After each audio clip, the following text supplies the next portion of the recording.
আজকে 20 তারিখ মেজরের combo package.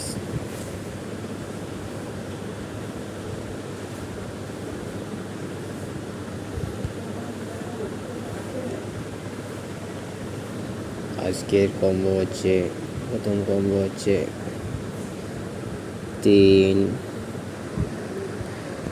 তারপর দ্বিতীয় কম্বো হচ্ছে 5, তারপর তৃতীয় কম্বো হচ্ছে 1, চতুর্থ কম্বো হচ্ছে 2। কালারটা ভালো করে দেখে নেবেন। প্রথম কম্বো হচ্ছে 3, তারপর 5, তারপর 1, তারপর 2।